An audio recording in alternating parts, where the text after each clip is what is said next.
So I know this, that one of the things that we used to tell our players all the time, and I learned this a lot from Coach Osborne, if we lost the game, we didn't lose a whole lot, but when we did lose, we studied the game tape, we realized the opponent didn't beat us like that. We beat ourselves. We weren't unified. We had, if our line, if everybody was supposed to start off stepping with their right foot on a particular play, one guy steps with the wrong foot or doesn't take the proper step with that right foot, we're out of sync. And one of the defensive players sneaks in and makes a play. We've got to be synced. Got to be synced together. So I learned a lot about teamwork, and I learned that great teams don't beat themselves. And the way they don't beat themselves is they make sure that every portion of that team is fundamentally sound. And that's what we're saying here. I think that's one thing I think that we're transferring here. Stan and I are both ex-football guys, and one of the things we recognize is that as Christians, one of the best ways to get across the purposes of God is to be excellent in what we do. Is to be individually excellent in what we do. To learn our skills and learn our craft. We want Christian businessmen to know how to do business God's way.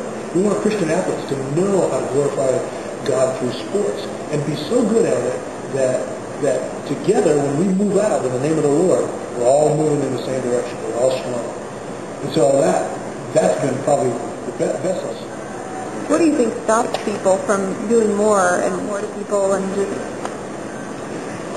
self-centeredness, and I think that the gravitational pull for every human being on the face of the world, who's ever lived, is to dig into themselves, is to take care of myself.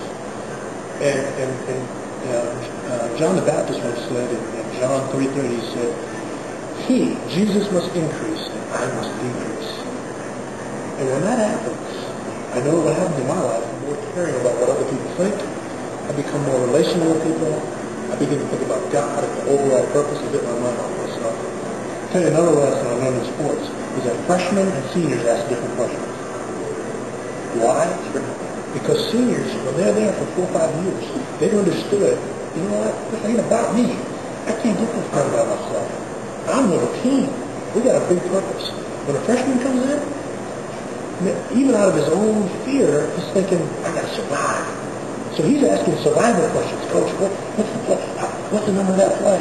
What do I do when I do this? The senior's saying, Coach, when we're in this situation, how do you think we are? You get a lot more we stuff. Yeah. And so whether, for the Christian, it isn't how long you've been a Christian.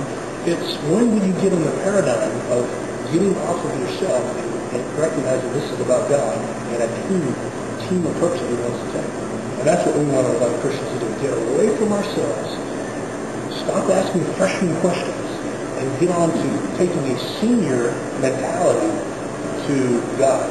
And when that happens, you're going to see unity, you're going to see advancement, you're going to see big picture stuff, you're going to see glorification of God.